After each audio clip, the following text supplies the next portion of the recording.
د آخر زمانه د پیغمبر تعالی شروع ک زمانہ پس سلمان فارسی رضی الله عنه فرمایلی هغه ته پی جنم څنګه دغه فادری ورته ته ز 15 علامات خې چې دا 15 نه پکې موجود وي کنه دا د آخر زمانه پیغمبر وي کمی یو دا چې د آخر زمانه پیغمبر چې په کومه علاقه کې پیدا کیږي هغه شغله نظم کوي تش بیابان به شګي به شینکه به پکې نه وي یو دا علامت ده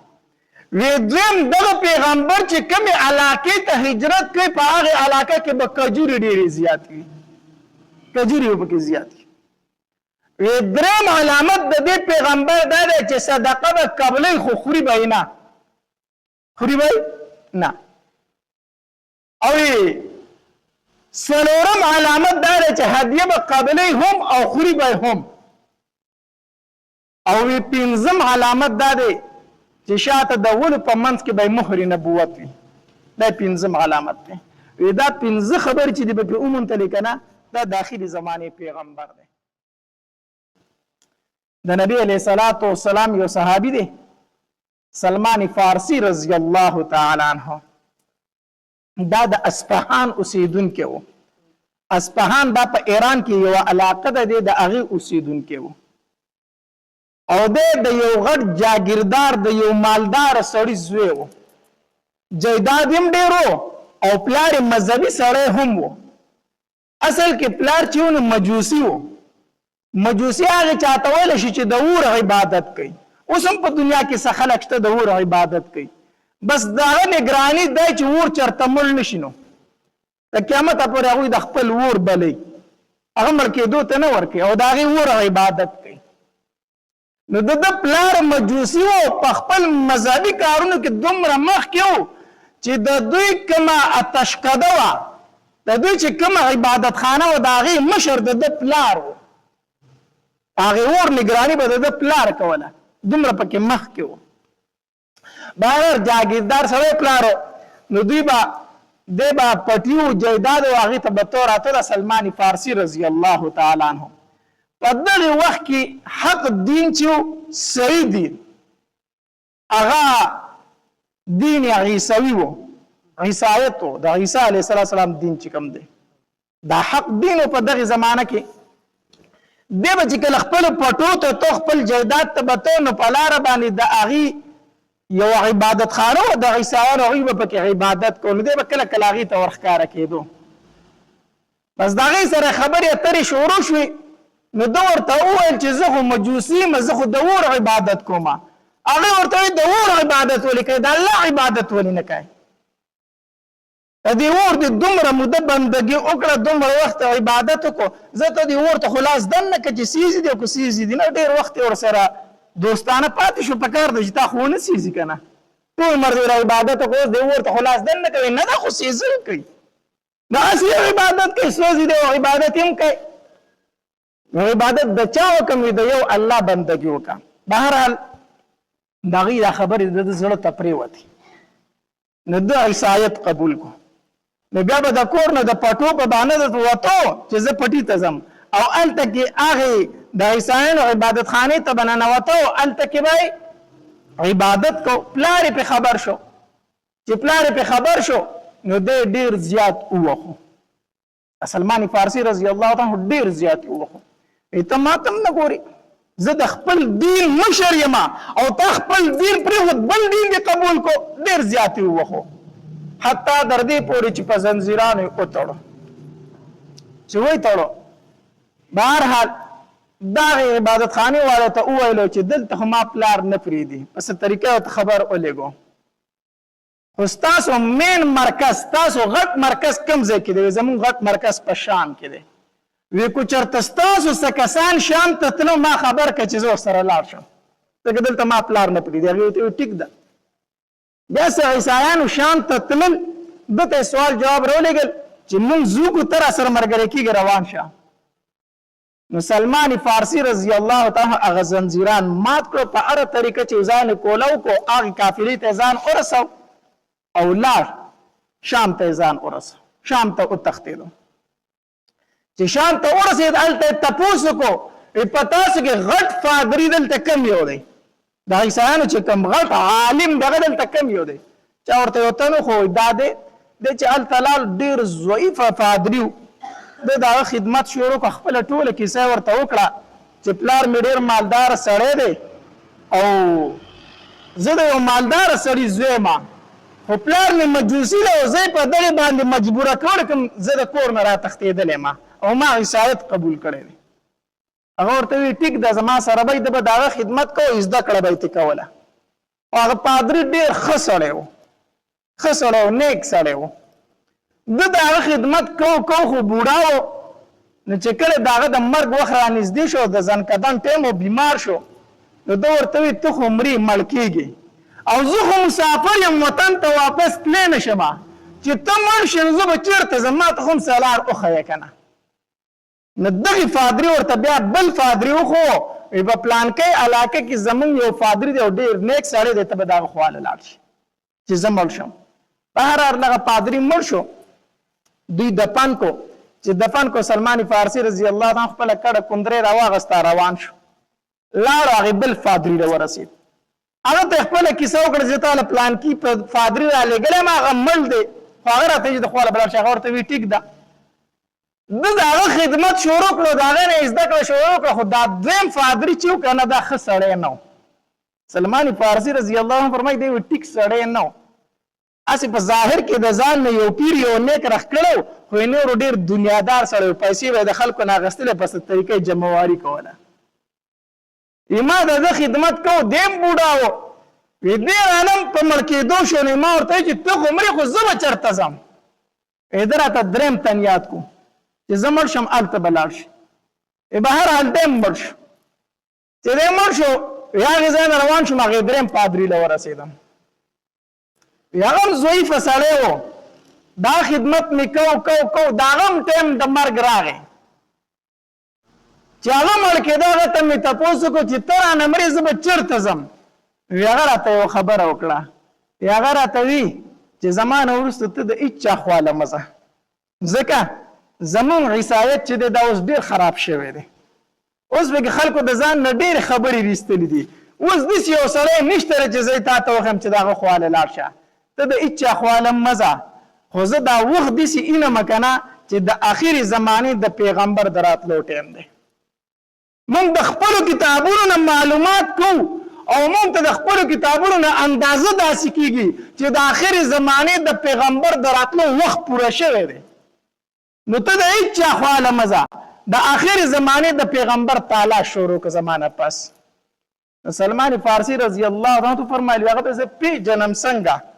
دغې فادري ورته وایي تا ته زه 15 علامات ښیم چې دا 15 نښې پکې موجود وي که نه دا به د آخرې زمانې پیغمبر وي وی کمی وی یو دا چې د آخر زمانه پیغمبر چې په کومه علاقه کې پیدا کیږي هغه به شګله نظم کوي تش بیابان به شګي به شینکه به پکې نه وي یو دا علامت ده وی دویم دغه پیغمبر چې کومه علاقه ته هجرت کوي په هغه علاقه کې به کجوري ډېرې زیات وي کجوري به پکې زیات وي دریم علامت د دې پیغمبر دا دی چې صدقه به قبلې خو خوري به نه خوري به نه او څلورم علامت دا دی چې هدیه به قبلې هم او خوري به هم او پنځم علامت دا دی چې شاته د ولو په منځ کې به مهر نبوت وي دا پنځم علامت دی دا پنځه خبرې چې د پکې وموندلې که نه دا داخلي زمانې پیغمبر دی سلمان فارسی رضی الله عنه فرمای وای دغه فادری مفات شو مونږه دفن کو او زه دغه د خوانه وروتم او ځان له مسګړي بيزي واغستې تجارت نو شروع کو چې دا تجارت به کوم او دا ګړي بيزي وساروما دا شپانه خو ګرځي په هر علاقې ته دی رسېدلی که نه نو ګرځم او د خلکو نه به معلومات کوم د آخرې زمانې پیغمبر پسې به ګرځم ګړي بيزي مې واغستې ځان مې تجارت هم کو هغه مې سرولې هم په خوش کو په بیابانونو باندې به ګرځېدم یو قافله را سره میلو شوله د هغې نه مې تپوس وکړم چې تاسو د کومې علاقې یئ ما ته وایي چې موږ د مکې یو ما وایي چې یاره دا داسې دې زمانه کې به تاسو خبر شوي نه چې چا د پیغمبرۍ دعوه خو به نه کړي یا هغوی راته وایي چې هغه زمونږ په علاقه کې دی که نه زمونږ د علاقې سره د پیغمبرۍ دعوه خو کړي یو هلک راوتی دی ما ورته وایي چې ستاسو په علاقه کې موجود دی وي چې او ما چې ستاسو علاقه څنګه علاقه ده چېرې زمونږ علاقه خو تشې شګې دي نو تشې شګې دي چینګي پکې نشته ما چې زه اول علامت خو مې وموندو اول علامت مې وموندو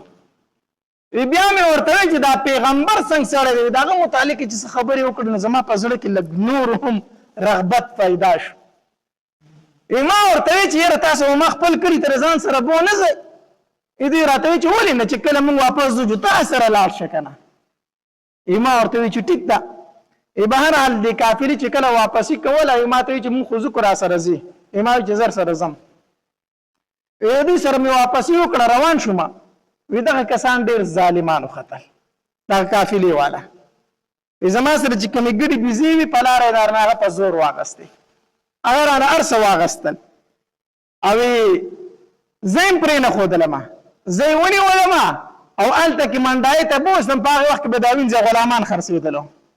منډایي ته بوستم د تجارت قافله وه وی هلته کې وویل چې دا زموږ غلام دی موږ یې خرڅوو ما ډېرې چغې ووهلې چې زه غلام نه یم آزاد سړی یم آزاد سړی یم وی چا منله او روغه کافره وه د هغې خبره خلکو اورېده زما هغه چا نه اورېدله په منډایي کې خرڅ کړم غلام یې رانه جوړ کړ سامان یې رانه مو اخېستو غلام یې رانه هم جوړ کړو خرڅ یې کړم وی چې خرڅ یې کړم ډېر زیات مې وچړل ډېر زیات مې وچړل ما وی چې الله د بادشاهۍ ژوند مې پرېښودو د ملکۍ او د نوابۍ ژوند مې پرېښودو د پلار خو مې په علاقه کې ملکي او نوابي وه او زه راوتې دې دپاره وم چې د اخر پیغمبر ته ځان ورسوم دین حق قبول کړمه نه خو زه غلام شوم زه خو اوس د اخرې زمانې پیغمبر ته هم نشم رسېدی اوس خو د دوی خوښه ده چې ما سره څه کړي نو ځکه غلام به تښتېدی هم نه شو چې غلام به وتښتېدو نو د هغه مرګ به دوی روا ګڼو وجې به بیا چې کوم ځای به چاړان دی کوي وایي وجه دا تښتېدلی دی زما غلام دی نو تښتېدی خو هم نشم ځکه که وتښتم بیا خو مې مرګ ځای دی او ژوند د غلامۍ شو ډېر زیات مې جړل الله ته بهرحال دا چا چې اخیستی یم هغه په بل خرڅ کړم هغه په بل خرڅ کړم څه ډېر ځایونه خرڅ شوم تقریبا څه 25 ځایه خرڅ شوم په اخر کې چې زه چا واغستم هغه د مدینې منورې یهودي هغه واغستم چې هغه واغستم هغه روان کړی وم بوستم هغې علاقې ته ورسولم چې کجورې پکې ډېرې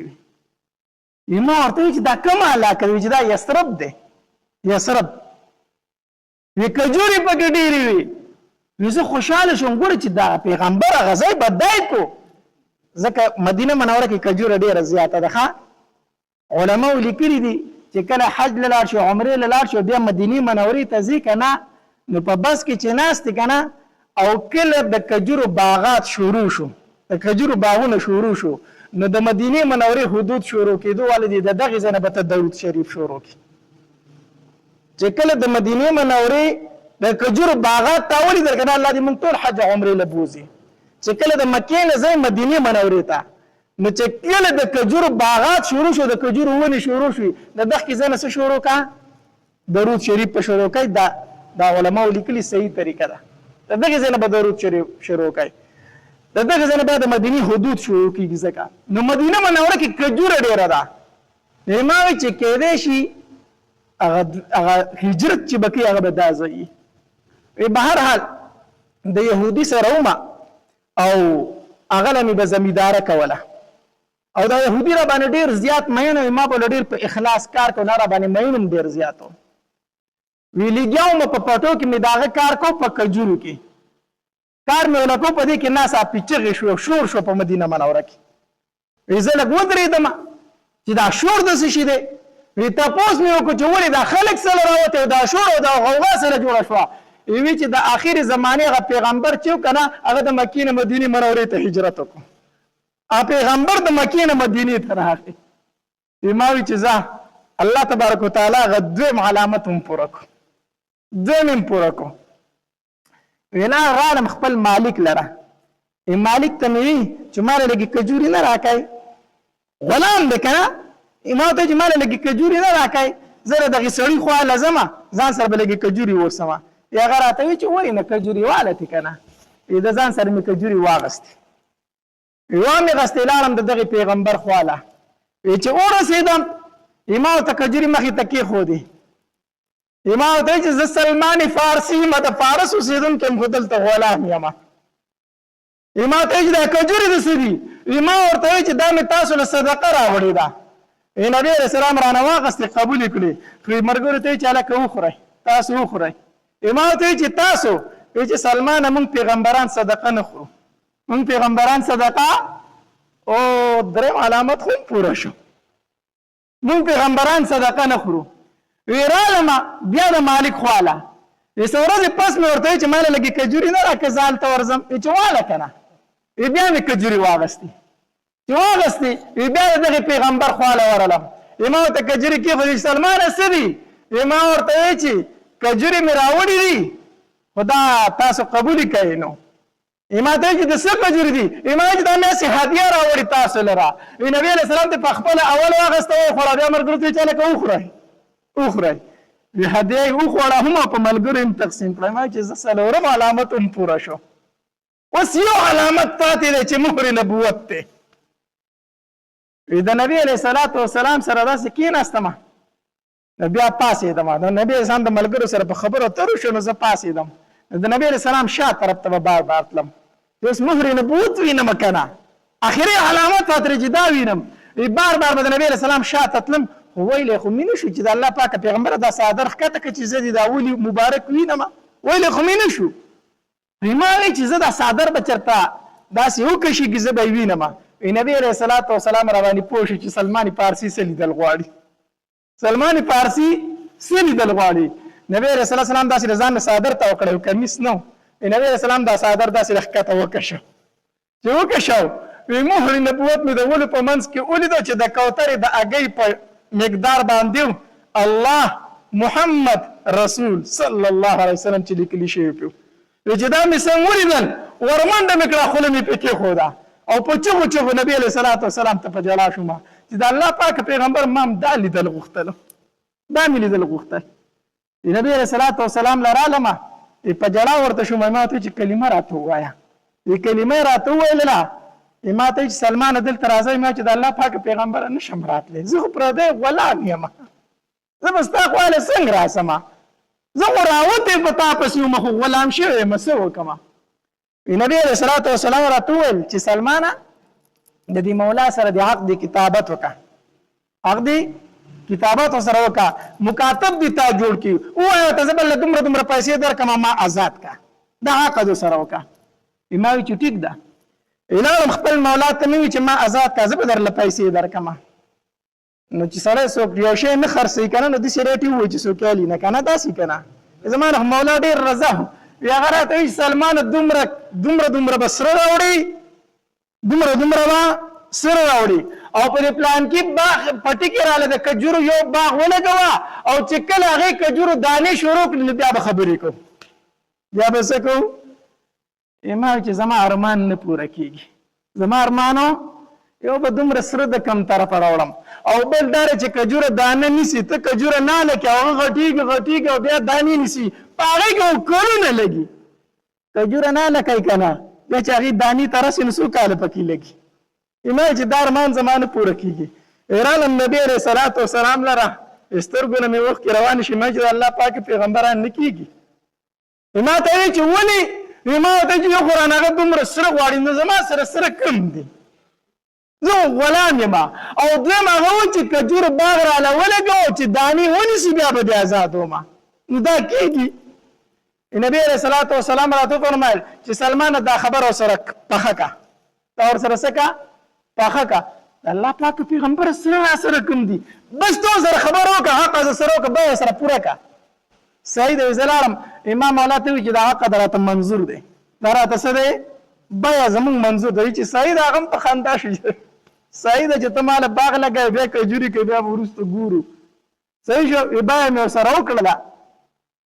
ورځ لګي غونته تیرې نه وي چې نبی علیہ الصلوۃ والسلام را پسې سوال جواب کوي سلمان فارسی ته زما خواله راشي اذا نبی علیہ الصلوۃ والسلام خواله را لمه نبی رسول الله والسلام را سره راکړو چې سلمان دا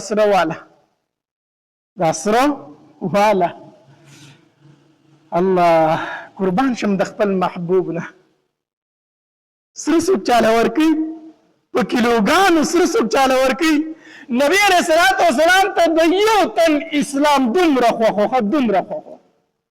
د یو مسلمان آزادېدل ورته دومره خوخو وی سلمان واله دا سره دا الله پاک پیغمبر هغه چې کوم سره یادې دا خو لږ دي دا خو نه پوره کیږي سلمان دا اوس ته خو ته دا وتله کنه دا خو ورته وتله چې سره مې وړو مولا لا مې وړو مولا ته مې چې دا سره وتله وی چې هغه وتلل چې څومره هغه ولې دومره وختل هغه سره ولګ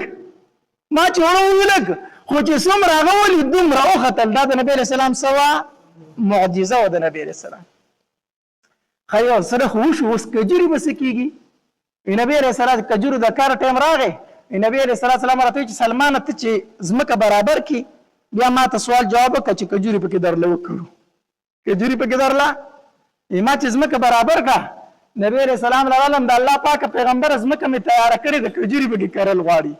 نبی رسول الله والسلام مرګر شو صحابه کرام ورسره دي لاس په سوک نه ورړه کجوري ز په خپل کرم نبی رسول الله والسلام تمام کجوري په خپل لاس نه حل کړی الله په خپل لاس مبارک باندې نبی رسول الله باغ ولګو کجوري نه حل کړی چې کجوري نه حل کړی کجوري دومره زر غټې دي چې د کجورو د بار ټیم راتلو ټولو کجورو باغ ونیو په یو کال کې ویم کرلی کجورو سوی ولی داریم ونیولی بارداریم شولی زر غټې شوی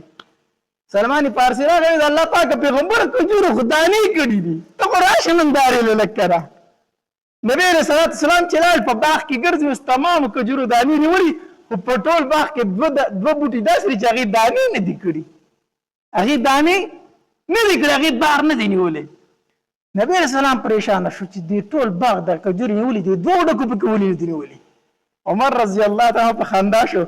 د الله پاک پیغمبر دا دوه ډکې پکې ما کړلي دا پکې ما کړلي د الله پاک پیغمبر دې ځکه کجورې نه دي کړي نبی رسول الله دا وباسئ شابه الله په خپل لاس مبارک پکې دوه ډکې نور نار کړو او چې څنګه یې نار کړو هغې دوه ډکو بار ونیو هغې هم څه ونیو بار ونیو سلمان فارسی رضی الله تعالی لاړ هغې خپل مولا له سره دې راته ویلي هغه مې درله در کړو او تا وی چې باغ راله وکړه او چې کجوري وکړي بیا به ته ازادې راشه هغې دانې هم نیولي دي مالک چې وکتل وي سلمانه ته ازادې ته ازادې الله سلمان فارسی راغی د نبی رسول الله والسلام په خدمت کې لګیا شو خبره مې درته څه کوله د دین اسلام دپاره به تکلیف برداشت کوي مصیبت به برداشت کوي غمونه به برداشت کوي تهمتونه به برداشت کوي الله دا به هر څه برداشت کوي په خپل ذات باندې ورنه هر قسمه رکاوټ به درته مخې ته راځي هر قسمه رکاوټ به ورته مخې ته درځي خلک به ستا په ذات باندې ګزار کوي نبی علیه الصلاة والسلام ته جادوګر ویلی او که نه وویلی کوډګر یې ورته ویلی او که نه وویلی نبی علیہ السلام ته جادوگر ویلی دی نبی علیہ السلام ته کوډګر ویلی دی نبی علیہ السلام ته مجنون ویلی دی نبی علیہ السلام ته ساحر ویلی دی شاعر ورته وایي د نبی علیہ السلام لورانو له طلاقونه ورکړي دي د نبی علیہ السلام لورانې دوخانونه راتاو کړي دي د نبی علیہ السلام غاښونه مبارک شیطان کړي دي د نبی علیہ السلام پاڼې مبارک دوینو ډکې کړي دي شوي دي که دا نه دي شوي عائشه بیبي ته تپوس کوي د الله پاک پیغمبره په تا باندې کومه ورځ ډېره سخته راغلې ده یا عایشې چې کله طایب ته لاړم که نه د طایب خلکو په ګټو وویشتم هغه ورځ راباندې ډېره سخته وه راباندې ډېره سخته وه زه څوک یم او ته څوک یې ما به څوک معاف کړي او تا به څوک معاف کړي ما تا ته به د دین په کار کې رکاوټ جوړېږي که نه جوړېږي ضرور به درته جوړېږي کله به دې په ذات باندې ګزار کېږي کله به دې په یو طرف ګزار کېږي کله به در باندې په بل طرف ګزار کېږي برداشت پکای برداشت پکای دا ډېر ګران کار دی دا ډېر ګران کار دی قربان شم د خپل محبوب نه او ډېره اخره زمانه راوتې ده الله دې زموږ د دین اسلام حفاظت وکړي وفد نجران په نخم کال د هجرت د نبی علیه الصلاة والسلام شپېته تنه ملګري شو مدینې منورې ته رالو او دا نجران ښار د یمن په غټو ښارونو کې یو ښار دی او دې ته نجران ځکه ویلی شي چې دې ښار ته لومبی نجران ابن زید راغلی و د کوم سړي چې نجران نوم و دې دغلته لومبی راغلی د ده په نوم باندې بیا دغه ښار آباد شو نو ځکه دې ته نجران ویلی شي دې شپېته تنه راله دا عیسایانو دوی ډېر په یو دبدبه باندې او په یو لوی دغه باندې را روانو مدینې منورې ته چې کله دوی راورسېدل مدینې منورې ته د دوی مشري ابو حارثه کوله او د ابو حارثه اصل کې و عربي خو دې تللی او هلته کې یمن ته او هلته بیا عیسایي شوی و علم هم ډېر حاصل کړی او د هغې خلکو به یې ډېر زیات قدر کو د خپلې ګرجي امام هم جوړ کړی د ابو حارثه نو دا او بل پکې و د هغه نوم سید ایهم او دریم پکې و عبدالمسیح عاقب نو دا عبدالمسیح عاقب د قبیلې امیر و او دا ایهم چې دا په منزله د دوی د بادشاه و او دا ابو حارثه چې و نو دی لوی راهب و د دوی دا درې تنه غټ کسانو په دې قافله کې رالو نبی علیه الصلاة والسلام ته راورسېدل چې دوی مدینې منورې ته راورسېدل د مازدیګر مونځ شوی و نبی علیه الصلاة والسلام صحابه کرامو ته وفرمایل مسجد نبوي کې له ځای تیار کړئ سیر ته چې دلته پاتې شي دوی له ځای تیار شو لږ ټایم دوی کېناستل د دوی د مانځه ټایم راغی چې کله د دوی د مانځه ټایم راغی دوی پاڅېدلې مونږ مونځ کوو صحابه کرامو دوی پرېنښودلې تاسو دلته په خپله طریقه مونځ نه شئ کولی نبی علیه الصلاة والسلام ورته وفرمایل دوی له اجازت دی ورکوي اجازت چې مونځ وکړي نو دوی مشرق طرف ته مونځ وکړو مخې کو بیا د نبی علیه الصلاة والسلام سره خبرې شروع کړې د وفد نجران اول خبره د دوی دا وه وی تاسو عیسی علیه الصلاة والسلام ته بنده وایي او موږ ورته د الله زوی وایو په دې باندې د نبی علیه السلام سره خبرې شروع کړې په عبدیت او په الوهیت د عیسی علیه الصلاة والسلام باندې نبی علیه الصلاة والسلام ورته وفرمیل وی هغه اله نه دی نه د الله زوی دی نو دوی ورته ویل چې د الله زوی نه دی نو پلار یې څوک دی بیا راته ته ووایه عیسی علیه السلام خو بې پلاره پیدا شوی دی که نه نو دوی نبی علیه الصلاة والسلام ته وویل چې ته وایې چې عیسی علیه السلام د الله زوی نه دی نو پلار یې راته وښایه پلار یې څوک دی نبی علیه الصلاة والسلام ته اول دا تپوس وکړو وی تاسو ته خو دا معلومه ده که نه چې دا زوی د پلار مشابه وي او د پلار د بدن جز وي زوی د پلار د بدن جز وي که نه وی او بالکل دا منو چې زوی دا د پلار مشابه وي او د پلار د بدن جز وي وی ښه وی د دې خو دا نتیجه راووته چې عیسی علیه الصلاة والسلام نعوذ بالله د الله جز دی او د الله مشابه دی او الله تبارک وتعالی چې لیس کمثله شیء دغه په مثل اوس شی نشته ولم یکن له کفوا احد دغه په مثل هیڅ څوک نشته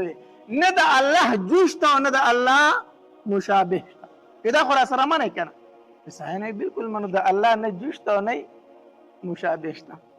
دویمه خبره ورته دا وکړه نبي علیه الصلاة والسلام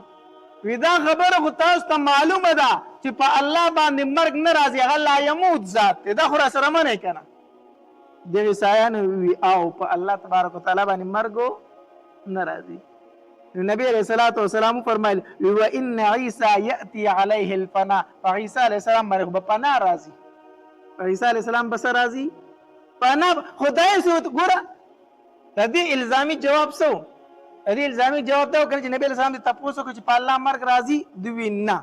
نبی علیہ السلام ورته داسې ویل شو کنه چې عیسی علیہ السلام خو فات شوی دی او څه شوی دی خو د نبی علیه الصلاة والسلام په خوله باندې الله نه حق خبره چرته نه راوسته اگر چې د مقابل سره به جګړه وه خو د نبی علیه السلام په جبه باندې چرته نه حق خبره نه ده راغلې نبی علیه السلام په دغه ټایم کې وفرمایل وان عیسی یأتي علیه الفنا په هغه باندې به پناه راځي تاسې نه چې پناه پرې راغلي وفات شوی پناه به پرې راځي اشاره و دې خبرې ته چې عیسی علیه السلام خو تاسو وایي چې قتل شوی خو قتل شوی ګورې نه دی اسمانونو کې ژوندې دی او بیا به راځي او د هغې نه پس په پیسه راځي پناه راځي. نو د مناظرې میدان دی، د جنگ میدان دی، د دې الزامي جواب دی چې تاسو وایئ په عیسی علیه السلام مرګ راغلی نو هغه څنګه الله شو؟ نو نبي علیه السلام وفرمیل نه په هغه باندې به څه راځي؟ پناه به په آینده کې راځي. ها بل خبره نبی علیہ الصلوۃ والسلام فرمایل وی دا خو سره تاسو منئ کنه چې الله تبارک وتعالى په هر څیز باندې قائم دی او ټول مخلوق ته رزق ورکون کې یو الله دی. آیا عیسی علیہ السلام رازق دی؟ بیا ته نبی علیہ الصلوۃ والسلام فرمایل الله تبارک وتعالى باندې پزمکه او اسمانونو کې هیڅ شی پټ نشته، هیڅ شی پټ نشته، هر څه الله تخکار دی. په الله باندې یو شی مجهول نشته. آیا تاسو چې چاته الله وایي هغه د ځمکې او د اسمانونو په ټولو حالاتو باندې پوه دی؟ دوی بیا وویل نه. بیا ورته نبی علیہ الصلوۃ والسلام فرمایل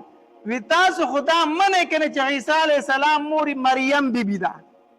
او د هغې په رحم کې پیدا شوی دی او دا شکل صورت ورته الله ورکړی دی، دا خو منئ کنه؟ وی او دا منو.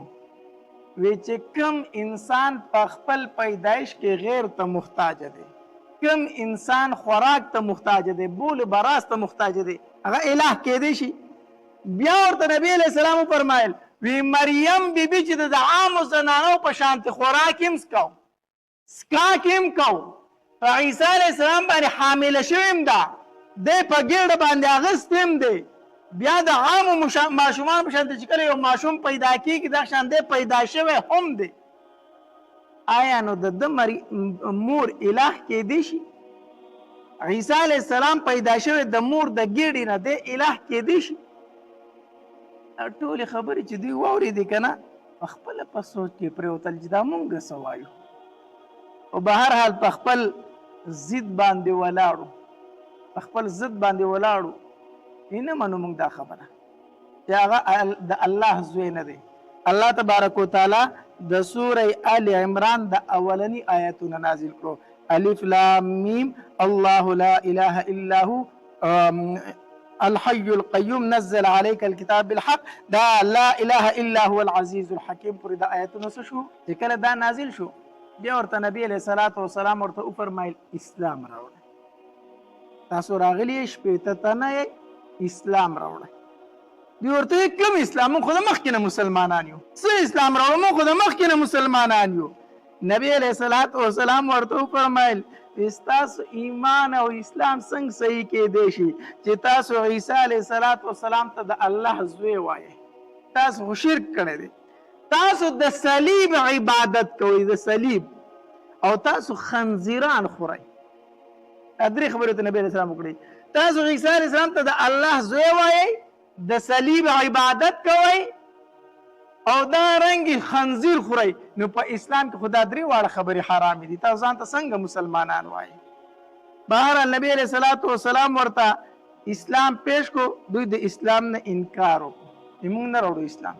الله تبارک وتعالی دا آیتونه نازل کړو. وی دوی و چې د عیسی علیہ السلام پلار څوک دی؟ الله تبارک وتعالی آیتونه نازل کړو. وی ان مثل عیسی عند الله کمثل آدم.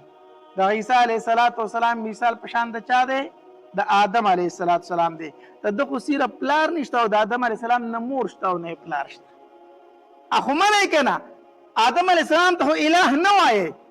هغه ته خو رب نه وایې، نه پلار شته او نه مور شته. نو د ده تاسو وایئ چې پلار نشته او د دې وجې نه ورته الہ وایي، نو بیا خو پکار ده چې آدم علیہ السلام ته هم څه ووایې؟ الہ وایې. ان مثل عیسی عند الله كمثل آدم خلقه من تراب ثم قال له كن فيكون. او بهر حال بیا آیاتونه د مباهلې نازل شو. فقل تعالوا ندعو ابناءنا وابناءكم ونساءنا ونساءكم وانفسنا وانفسكم ثم نبتهل فنجعل لعنة الله على الكاذبين. تاسو زما خبره نه منئ، ما درته ډېر دلایل پیش کړو، په دلایلو تاسو نه پوهېږئ. راځئ چې مباهله وکړو، راځئ چې څه وکړو؟ مباهله وکړو. د مباهلې آیتونه نازل شو. را روانې ورځ له سبا له نبی علیہ الصلوۃ والسلام کور ته ورغی. فاطمه رضی الله تعالی ته وفرمیل فاطمه بچیا راپاسه، راپاسه پرده وکړه. علي تم را روان شه. او حسنین ته حسن او حسین رضی الله تعالی عنہ دایم ځان سره را روان کړو وی راځي راځي مونږ مباهله کو او نبی علیہ الصلوۃ والسلام فرمایل الله دا زما اهل دی الله دا زما اهل دی چې ما راويستلو حسن رضی الله تعالی د یو لاس نه نیولې دی حسین رضی الله تعالی په بل لاس کې نیولې دی حسنین د لاسونو نیولې دي د نبی اسلام شاته فاطمه رضی الله تعالی عنها او د فاطمه رضی الله تعالی عنها شاته علی رضی الله تعالی عنہ دا پنځه کسان را روان شو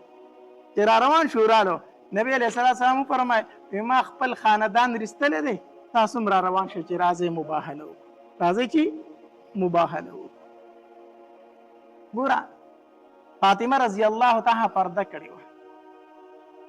او فاطمه رضی الله تعالی چرته د کور داسې نه دراوتی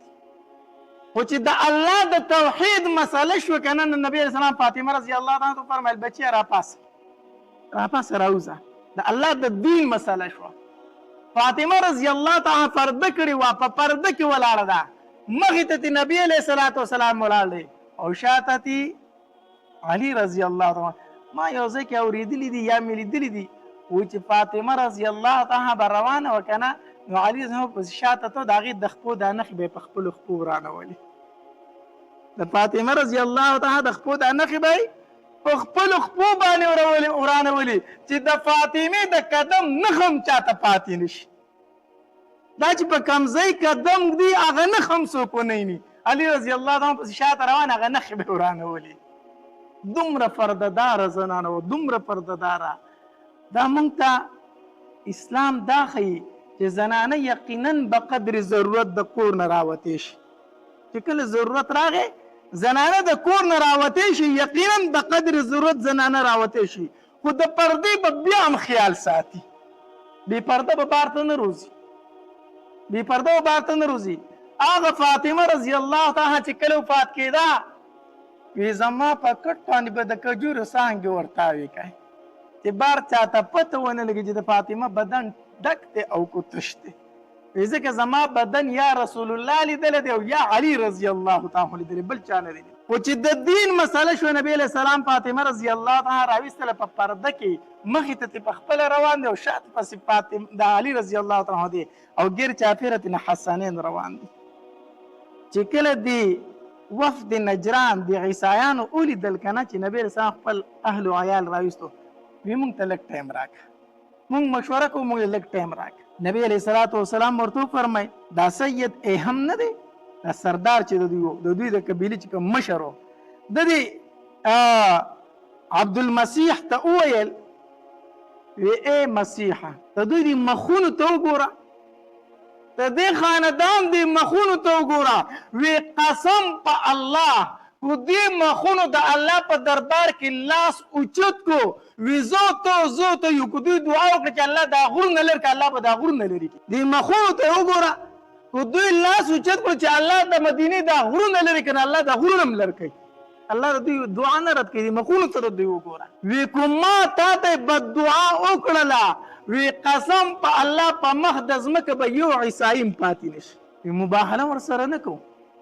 مباهله ورسره نه کوو ورنه تباه او برباد بشو راله نبی علیہ الصلوۃ والسلام لره مباهله نه کوو نبی علیہ الصلوۃ والسلام ورته فرمایل بیا زما څه شرایط دي هغه ومنئ هغې منلو ته تیار یو خو ستا سره مباهله وی صحیح ده نبی علیہ الصلوۃ والسلام فرمایل وی قسم په الله کو دوی وته وې زما سره کنه وی د نجران ځمکه به الله د اور نه ډکه کړې وه د اور نه وی په کومو ونو باندې چې مرغۍ کیني الله به دغه ونې هم نه وي بهرحال نبي علیہ الصلوۃ والسلام ورته شرایط کېښودل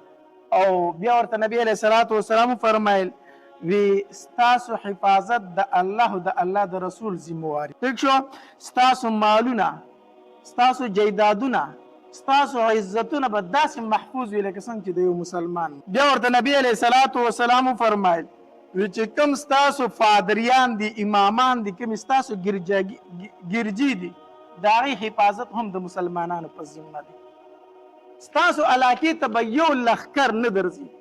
نبی علیہ الصلوۃ والسلام ورسره دا خبرې وکړلې دوی را روان شو واپس رالو چې کله دوی نجران ته رانږدې شو نو د نجران خلک ورسره ډېر مخې ته راوتی وو د دوی استقبال لره او چې کله دوی تله که نه نو دوی نبی علیہ الصلوۃ والسلام ته وفرمایل وی زمونږ سره یو تن ملګری کا د صلح دا کم ستا سره به کوم خبرو صلح وشوه کمې پیسو صلح وشي چې هغه تاسو له راوړي وی امانتدار سړی را سره ولېږه نبی علیه الصلاة والسلام ورسره ابو عبیده ابن جراح رضی الله تعالی ولېږه ابو عبیده ابن جراح رضی الله تعالی او نبی علیه الصلاة والسلام فرمایل وی دا د دې امت امین دی امین دا د دې امت امین دی په دې کې خیانت چرته نشي راتلی دی ورسره ولېږو دوی چې لاړو هلته ورته ټول خلک مخې ته راوتې او ډېر په استقبال کې ورته ولاړو دوی چې کوم مشر پادري و دوی کوم کاغذ کې چې کوم شرایط لیکلی شوي هغه له ورکړو چې هغه له ورکړو هغه لوستل په دې کې د ابو عبیده نه دی د دوی سره چې کوم راغلی و کوم راغلی و ته د اس ټکر وخوړه دی ترې راتاو شو ته د ورو هغه چې دی وغورځو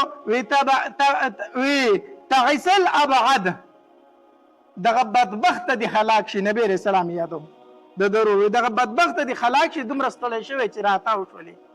دی ابو عبیده ورته وی الله دې تا هلاک وی قسم په الله هغه چې کومې خبرې کړې هغه پیغمبر دی مونږ لیدلی او مونږ منلی دی بیا ورته دی ورور وی چې تا منلی دی چې پیغمبر دی نو ایمان پې ولې نه راوړې وی څه وکړم ایمان به پرې راوړم خو دې بادشاهانو چې راله سره کړي دا ټول رانه واپس علي دوی چې کوم زما عزت کړي دا رانه هر څه واپس علي دا غیروري ورته وی ټیک شو وی ته د دې خیال ساته خپل اوښ ته وختو وی زه به خپل اوښ آل هغې نه وتلم چې تر څو پورې مدینې ته نه یم رسېدلی اشعار یې شروع کړه روان شو او مدینې منورې ته چې ورسېد نبي علیه الصلاة والسلام ته د الله پاک ما ته کلمه ووایه دی مسلمان شو بیا دا ایهم او عبدالمسیح دا په نمبر باندې راتلل او بیا ټول راتله او مسلمانېدل نو وفد نجران کې بیا ډېر کسان څه شو د نجران کې بیا دوه قسمه عیسایانو یو قسم عیسایان هغه چې امین په څه نه پوهېدل هغه ټولو اسلام راوړو او دویم قسم هغه چې ځان ته پوه وي هغوی ایمان نه راوړو نو د هغې نه به یې هر کال ټیکس اخیستو جزیه او چې کوم مسلمان شوي د هغوی نه به یې صدقات زکات راټولول نو به هر حال دا یو وفد نجرانو په نهم کال د هجرت د نبي علیه السلام دوی د نبي علیه السلام خواله راغلي بیا دوی هم څه شو مسلمانان شو دې کې دغه درې تنه مشرانو ابو عبیده او دارنګ سید ایهم او دارنګ عبدالمسیح دا درې واړه دا یو پکې پادری او دا دوه مشرانو د قبیلې دوی راغلو نبی علیه السلام سره خبرې وکړي په دغې ځای کې د آیتونو د مباهلې نازل شوي قرآن کې چې کوم آیتونه د مباهلې دي دا چې کله وفد نجران راغلی د نبی علیه السلام خواله مناظره یې ورسره کوله او نبی علیه السلام هر قسمه دلایل بیان کړو دوی د هر قسمه دلایلو نه انکار کو نو آیتونه د مباهلې رالو نو مباهله څه ته ویلی شي خپل بچي خپلې زنانه او دغه رنګې نارینه دا به ټول یو میدان ته روځي دا رنګې چې کوم مخالف ډله د هغه به هم دا روباسي دواړه ډلې به روباسي او د الله په دربار کې به ښه ژړا فریاد وکړي دعاګانې به وغواړي او په آخر کې به ووایي چې الله په موږ دواړو کې کومه دروغجنه ده هغه تباه کړه په موږ دواړو کې چې کومه دروغجنه ده دا تباه کړه دې ته مباهله ویلی شي به هر حال د نبی علیه الصلاة والسلام په زمانه کې دغه شوي وو نو نجران والو ته نه څه کړی دی انکار کړی هغه مباهلې ته نه دي راوتي الله تبارک وتعالی د عمل کولو توفیق راکړي د رمضان المبارک میاش را روانه ده ډېر خلک د رمضان المبارک په میاش کې زکات ورکوي او پکار هم دا ده چې د رمضان المبارک په میاشت کې زکات ورکړی شي یوه وجه د هغې دا ده چې د رمضان المبارک په میاشت کې به د غریبانانو د یتیمانو د کونډو د هغې سره مالی مرسته وشي نو هغې به په روژه کې ځان له په دې باندې روژه ماتې راوړي او د پېشمني دپاره به پکې خوراکونه ځان له راوړي او خپلو بچو له به پې د اختر جامې په اظهار وکړي نو یو خو پکار دا ده چې یقینا دا زکات د رمضان المبارک په میاشت کې ورکړی شي د دغې خلکو سره مالی مرسته ده او دویمه وجه دا ده چې د رمضان المبارک په دې میاشت کې الله تبارک وتعالی یو فرض په اویا باندې بدلی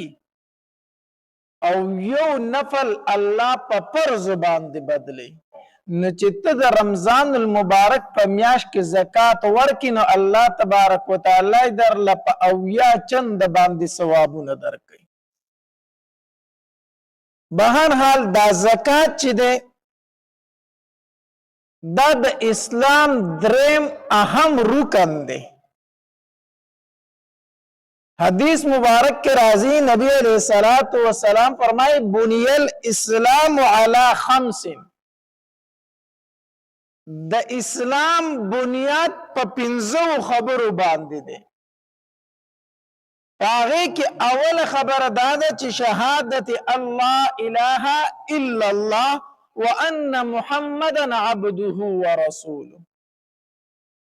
اول خبره د اسلام چې دنو هغه کلمه د لا اله الا الله محمد رسول الله دا ویلی.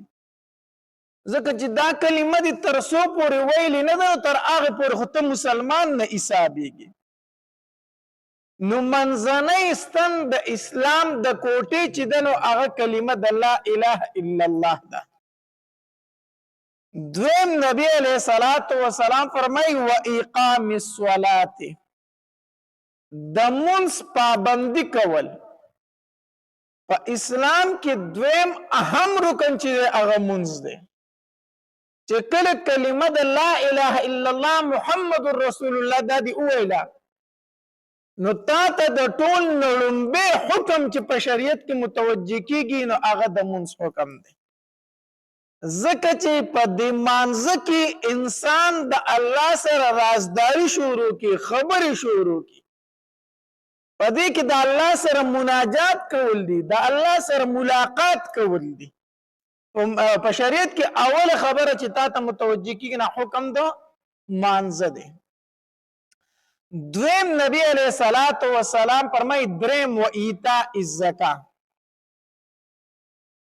دریم حکم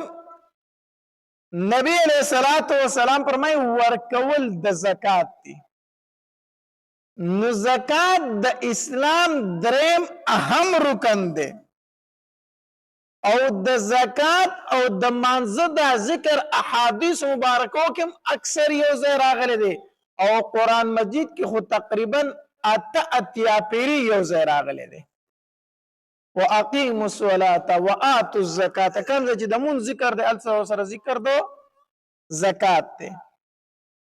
او سلورم نبی علیہ الصلوۃ والسلام فرمای وحج البیت، د بیت الله شریف حج کول، من استطاع الیه سبیلا، سوک چې الته تلو طاقت لري په هغه باندې بیا حج فرض دی. او پنځم نبی علیہ الصلوۃ والسلام فرمای وصوم رمضان، د رمضان المبارک د میاشتې روزې نیول. د اسلام کوټه په دې 5 خبرو باندې ولاړه ده. نو په دې کې دریم خبره او دریم اهم رکن چې دی هغه ورکول د څه شي دی؟ د زکات. زکات چې څنګه منځ فرض دی داسې زکات فرض دی. کو یو سړی د منځ نه انکار کوي دی په دې سره کافر کیږي، کو یو انسان د زکات نه انکار کوي دی په دې سره کافر کیږي. پس یو سړی وایي چې مړه زکات پکې چا راوستی دی، مال زما دی، پیسې زما دي او زه به یې رالم بل چاته به ورکوم، دا پکې نشته، دا خو ټیکس دی. دی په دې خبرې سره څه شو؟ کافر شو، د اسلام نه ووتو. دې وجې نه کله چې ابوبکر رضی الله تعالی عنہ امیر المؤمنین شو نو څه خلکو د زکات نه انکار وکړو، منکرین زکات وګرځېدل او خبرې دا وکړه د نبی علیہ الصلوۃ والسلام په زمانه کې په بیت المال کې پیسې نه وي، نو ځکه به نبی علیہ السلام زکات غونډو. اوس خو بیت المال ډک دی، موږ نه ورکوو زکاتو، انکار یې وکړو. ابوبکر رضی الله تعالی اعلان وکړ زه به دوی سره جهاد کوم، زه به دوی سره جهاد کوم. عمر رضی الله تعالی ابوبکر رضی الله تعالی ته فرمایل وی ابوبکر ته دوی سره څنګه جهاد کوي؟ جهاد ور سره ته څنګه؟ ځکه ما د نبی علیہ الصلوۃ والسلام نه اوریدلی دي. نبی علیہ الصلوۃ والسلام فرمای وی ما ته حکم شوی دی چې ان اقاتل الناس حتى يقولوا لا اله الا الله، زه به د خلکو سره تر هغې پورې جهاد کوم تر څو چې هغوی لا اله الا الله دا کلمه نه ویلي. نو دوی خو کلمه وی لا اله الا الله محمد رسول الله دا کلمه وی منس کوي نو بیا ورته جهاد په کم دلیل کوي نبی علیہ السلام فرمایي چې لا اله الا الله نو زه به سره جهاد کوم او دوی خو لا اله الا الله وای نو ته سره جهاد څنګه کوي ابو بکر رضی الله تعالی فرمایل وی قسم په الله زبد دوی سره جهاد کوما لو منعوني دوی کو چرته من کو زمانه عقالا اغه پړ په کم پړ چې به دوی اوخ تړو نبی علیہ الصلوۃ والسلام ته ورکو او مال را نکو زبو سره بیا جهاد کو کم پړ باندې چې اوخ تړل شي دوی به نبی علیہ الصلوۃ والسلام ته په زکات کې ورکو او زمانه من کو زبو سره سکوما جهاد کوما او بیا ابوبکر رضی الله تعالی داسې وکړل عمر رضی الله تعالی فرمایي ورست مونږ پوه شو چې الله تبارک وتعالى د ابوبکر صدیق سینه په دې خبره باندې کولاو کړی و اته حق باندې مونږ خطاو الله تبارک وتعالى داغه سینه کولاو کړی و په دې خبره باندې نو بهر حال زکات بعد اسلام اهم رکن دی اهم رکن کو څوک تینا انکار کوي نو په دې سره دې څه کیږي کافر کیږي بهر حال ډېر خلک داسې دی چې په مال باندې مین دي منظم کوي روجیم نسی هر کار کوي او چې د زکات ورته وای نو دا خبره په ډیره زیاته بده لګي مال زما دی او زه به غریب ته ورکوم نو کو انکار ته نه کوي خو کافر کیږي پی او کو انکار ته نه کوي زکات نه ورکوي په سر ته فاسق فاجر ګرځي بیا او مستحق د جهنم ګرځي د دې وجه حدیث مبارک کې راځي نبی علیہ الصلوۃ والسلام فرمایي وی په ما باندې درې قسم خلق پیښ شو چې هغه جنت ته روانو او درې قسم خلق په ما باندې پیښ شو چې هغه جهنم ته روانو نبی علیہ الصلوۃ والسلام فرمایي اول هغه کسان چې په ما پیښ شو هغه جنت ته روانو یو پای کې نبی علیہ الصلوۃ والسلام فرمایي فالشهید شهید د الله په لار کې کم انسان چې د الله تبارک وتعالى په لار کې شهید شوی دی نبی علیہ الصلوۃ والسلام فرمایي ما په خپل اولیدل چې دا جنت ته روان دویم نبی علیہ الصلوۃ والسلام فرمایي وعبد مملوک احسن عبادت ربه هغه غلام را باندې پېښو چې په غلامۍ کې د الله بندگی کړې ده په غلامۍ کې د الله بندگی کړې ده او د خپل مالک خدمت کړي دي مطلب دا دی یو سره د چا نوکر دی مزدور دی ورسره د هغه خدمت هم کوي خپل پیسې حلالي او د رب بندگی پکې کوي اره نوکر کې سرکاري نوکر کې پرایویټ نوکر کې خپل نوکریم په ایمانداري سره کوي او د الله عبادت پکې کوي نبی رسول الله سلام فرمایي دا خلک مې اولیدل چې دا جنت ته روان دي نن سبا اکثر خلک دا عذر کوي کنه وای زه مونږ کوم نو مالک می خپه کیږي یا د ډیوټي په دوران کې وای د مونږ نه ډیوټي کول دا ډیر ضروری دي دا ډیر غلط فهمي ده هغه نوکری به د سره کین په کومه نوکری کې چې ته د الله عبادت نشي کولای هغه نوکری کول جایز نه دي په کومه نوکری کې ته فرض عبادت نشي کولای دغه نوکری کول جایز نه دي دا د خلکو ځان له کار کتل دي چې لومبه ډیوټي دا ورستو منځونه دي لومبه منځ د ورستو نوکری ده اصل کې خبره راسي ده نو نبی رسول الله فرمایي هغه سړی مې ولیدو چې جنت ته روانو چې د خپل مالک د خدمت سره سره د خپل رب بندګي کوله او دریم نبی علیہ الصلوۃ والسلام فرمایي هغه عیادال انسان اهلدار انسان چې الله ورله ډیر اهل او عیال ورکړي دي دا غي موجود چې کوم روزي د په هغه باندې قناعت کوي په هغه باندې شکر وباسي او د چانه سوال نه کوي دا انسان مې په خپل سترګو ولید نبی رسول الله فرمایي چې جنت ته روان دي نو دا درې قسمه خلک سدي جنتیان دي کم یو نبی رسول الله فرمایي شهید دویم هغه انسان چې د خپل مالک د خدمت سره د رب بندگی هم کوي او دریم نبی علیہ الصلوۃ والسلام فرمایي یو انسان عیالدار دی بال بچ دی الله تبارک وتعالی ورله ډیر بال بچ ورکړی دی خو چې کومه روزي د په هغې باندې د الله شکر ادا کوي او د خلکو نه سوال نه کوي. بیا نبی علیه الصلاة والسلام فرمایي وایي درې قسمه خلک مې داسې ولید چې هغه جهنم ته روان دي جهنم ته روان دي. یو په هغې کې نبی علیه الصلاة والسلام فرمایي فامیر مسلط ظالم بادشاه ظالم بادشاه مې ولیدو چې الله تبارک وتعالی ول بادشاهي ورکړې ده نور خلک د ده ماتحت هسې د ده لاندې او بیا پې هم دی څه کوي ظلمونه کوي ظالم بادشاه. او دویم نبی علیه الصلاة والسلام فرمایي هغه انسان مې ولید چې جهنم ته روان دی چې الله ول مال ورکړی دی او د هغې باوجود د هغې زکات نه ادا کوي الله ول مال ورکړی دی او د هغې باوجود لږه غونته کې ایسه د 40 روپۍ ده په 1 لاکو کې 2.5 روپۍ دي دا څه شی دی بیا هم دی د الله حق نه ورکوي مال ورم الله ورکړی بیا هم دی د الله حق نه ورکوي. او دریم نبی علیه الصلاة والسلام فرمایي وفقیر فخور غریب متکبره غریب متکبره غریب هم دی او تکبر هم کوي ځکه مالدار تکبر کوي خو زه په د خپلو پیسو باندې مست دی که نه مس کېږي اگر چې د هغه ټکانم جهنم دی چې په مال باندې تکبر کوي خو د هغه نه بدترین بیا دا ده چې مال ورسره هم نشته او بیا هم تکبر کوي. نو نبی علیه السلام فرمایي وایي دا 3 انسانان مې ولیدل چې دا جهنم ته روان دي الله تبارک وتعالی دې په اولو 3 کې مونږ راولي په دې اخرو 3 کې دې مونږ نه راولي الله تبارک وتعالی. نو به هر حال نبی علیه الصلاة والسلام فرمایي چې هغه انسان چې الله ول مال ورکړی دی او د زکات نه ورکوي دا انسان څه دی جهنمی دی جهنمی. د دې وجې نه حدیث مبارک کې راځي نبی علیه الصلاة والسلام فرمایي من اتاه الله مالا چاته چې الله تبارک وتعالی مال ورکړی دی فلم یؤد زکاته او بیا هم د هغې زکات نه ورکوي مسل له یوم القیامه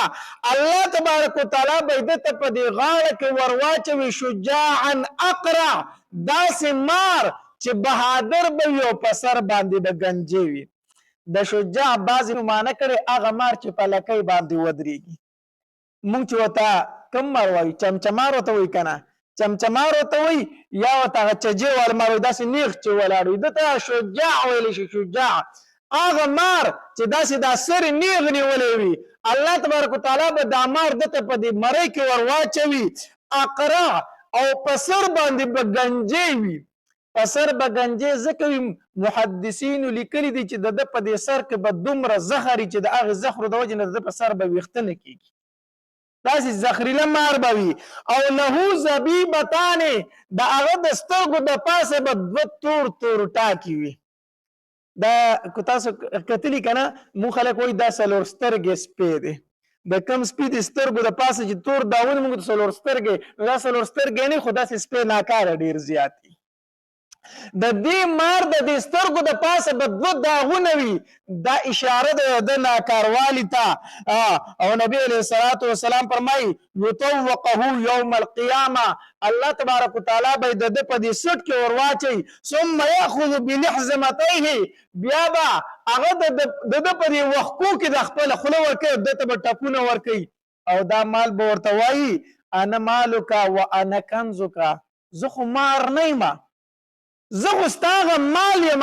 زه خو ستا هغه خزانه یم چې په دنیا کې دې جمع کولم او زکات ته نه ورکو نن الله تبارک وتعالی مال د مار شکل لا کړی زه په تا باندې مسلط کړی یم چې زه به تا ته دا سزا در کوم تر هغې ورځې پورې تر څو چې قیامت نه دی قایم شوی په میدان محشر کې به ته دا سزا وي بیا به په اخر کې فیصله وشي یا به جنت ته ځي یا به جهنم ته ځي خو په میدان محشر کې به خلک په نور سزاګانو کې مبتلا وي دی به په دې سزا کې مبتلا چې الله په ده باندې یو خامار مسلط کړی الله تبارک وتعالی دې دغې نه موږ ته پناه راکړي. به هر حال الله مال درکړی دی د هغې مال زکات ورکول پکار دي خاص کر زنانه چې دي زنانه دوی اکثر د دې سرو باندې ډېر زیات خوشحالیږي زنانه دې ته ډېرې خوشحالېږي چې ماله 10 تولې کالی وکړه او ماله 20 تولې کالی وکړه، خو بیا ورته وایي زکات ورکړه، نو اخوا بیا په دې باندې سمې نه راځي، وایي ما سره پیسې کم دي، زه د زکات ته څه نه ورکړم، زه ورته وایم دا کالي دي خرڅ کړه زکات یې ورکړه، کالی به دې خرڅوي خو زکات یې ورکړه، کو خاوند یې ورکړه خو ډېره ښه ده، کو نه ورکړي ګناهګاره خو پیته یي. نو زنانه کالو ته خوشحالېږي او بیا په زکات باندې سمې نه راځي، حالانکه حدیث مبارک کې راځي نبی علیه الصلاۃ والسلام خواله یو زنانه راله، هغې د سرو زرو بنګړي په لاس کړي وو. نبی علیه الصلاۃ والسلام چې د هغې بنګړو ته وکتل، وی ته د دې زکات ورکوي؟ هغې زنانه ورته وی نه د الله پاک پیغمبر زه خو زکات نه ورکوم. نبی علیه الصلاۃ والسلام ورته وفرمیل دا خو تا د اور بنګړي لاسونو ته اچولي دي، دا خو د اور د جهنم بنګړي دي چې تا لاسونو ته اچولي چې د دې زکات نه ورکوي. الله تبارک وتعالی فرمایي والذین یکنزون الذهب والفضة ولا ينفقونها فی سبیل الله، هغه کسان چې سرو سپین دا خزانه کوي خو د الله په لاره کې ترې ورکړه نه کوي، زکات ترې نه ورکوي، فبشرهم بعذاب علیم، الله تبارک وتعالی فرمایي په درناک عذاب ورته زیری ورکړه، په درناک عذاب ورته زیری ورکړه. زیری ورته څنګه ورکړه؟ عذاب خو زیری نه دی، دا خو بد خبر دی، معنی دا دی چې څنګه ته د سرو زرو ته خوشحالېږي بیا داسې د الله عذاب ته هم خوشحاله اوسه چې زکات ترې نه ورکوي. او الله تبارک وتعالی فرمایي یوم یحمى علیها فی نار جهنم،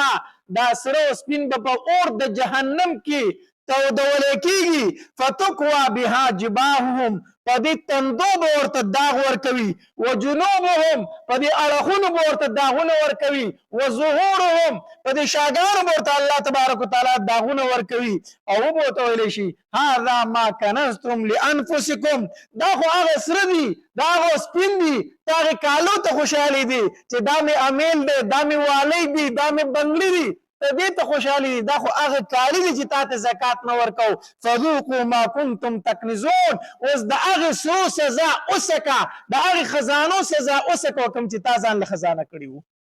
د هغې سرو د هغې سپینو سزا وڅکه چې کوم تا ځان له خزانه کول او زکات تې نه ورکوو. زه هغې زنانو ته هم هغې خویندو میندو ته هم چې د چا سره سره دي د چا سره سپین دي د دې به بیا زکات هم ورکوئ، یوازې کول نه دي، ورنه دا سره سپین دا به الله تبارک وتعالی په اور د جهنم کې ګرمیو تعالی ورکړي بیا داغونه درکړي. نو د دې زکات ورکول دا خامخا لازمی پکار دی. الله مال را کړی دی، سره زر چې دي 1.5 تولې، سپین زر 2.50 تولې، نغدي پیسې چې دي چې د 2.50 تولو دغه ته رسي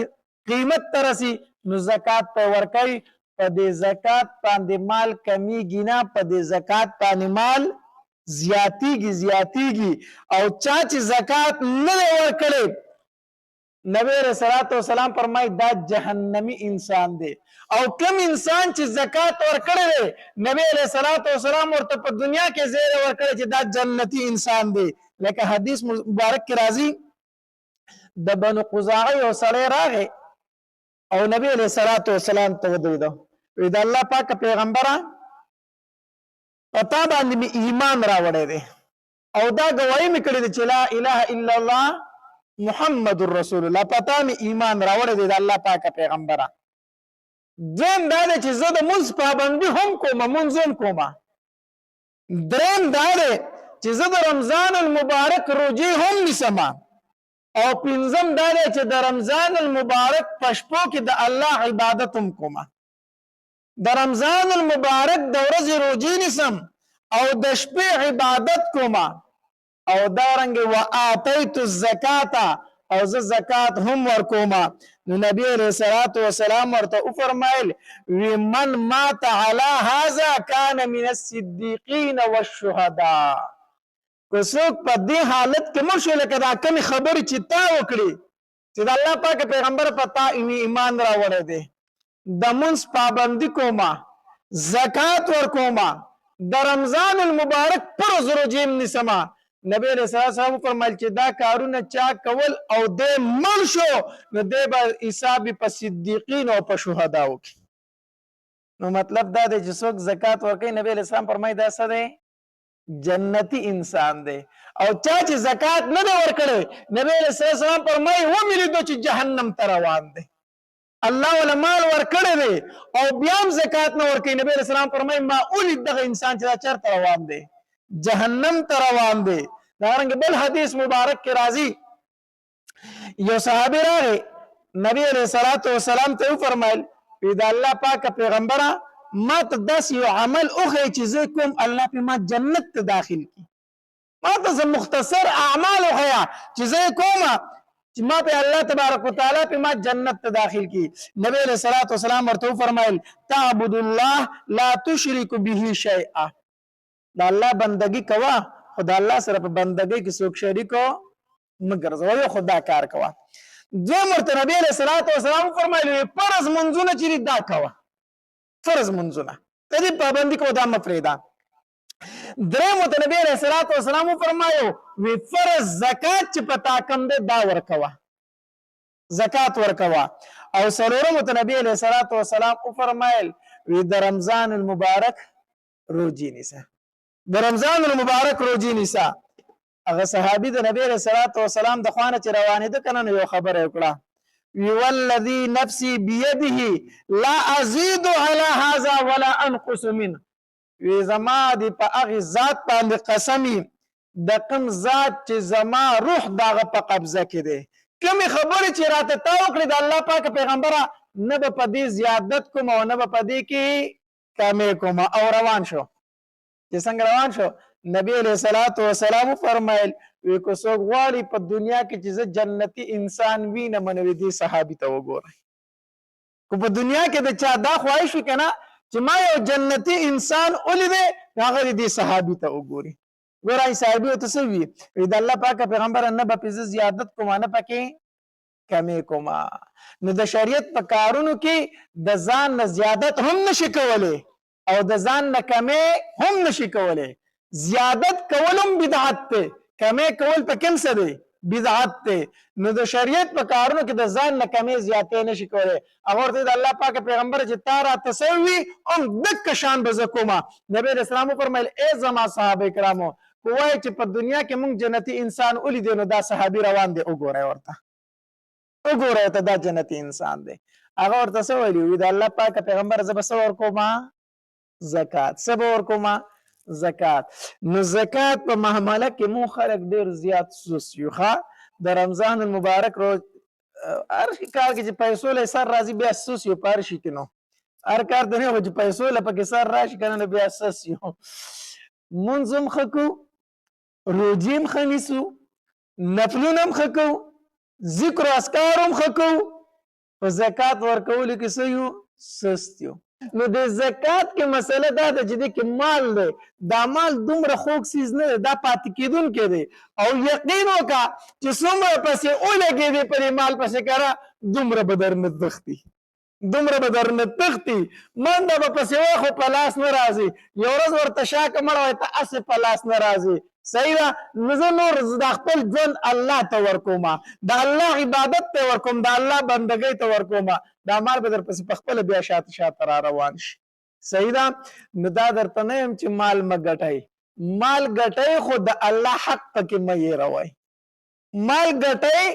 خو د الله حق پکې مه هېروئ چې الله 1,00,000 روپۍ درکړي دي نو 2,500 روپۍ څه دي دا 2,500 دي پکې نه که نه دا 2,500 تی د الله په لاره کې ورکا نو روژه را روانه ده د هغې دپاره اول تیاری دا دی چې موږ دا قصد وکړو چې زه به نفلي صدقات خو ورکوم خو انشاءالله چې خپل فرض زکات دا به د ټول نه اول ورکوم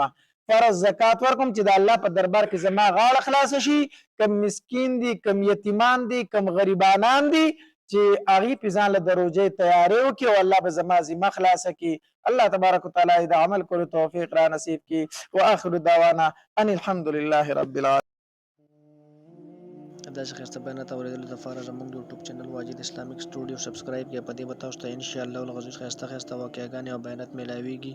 او د غنټې د نشان د سره کلک کړئ چې تاسو ته آینده نوې نوې ویډیوګانې مخې ته راځي او د خپلو ملګرو سره لازم د ثواب په نیت باندې شریک کړئ والسلام ډېره مننه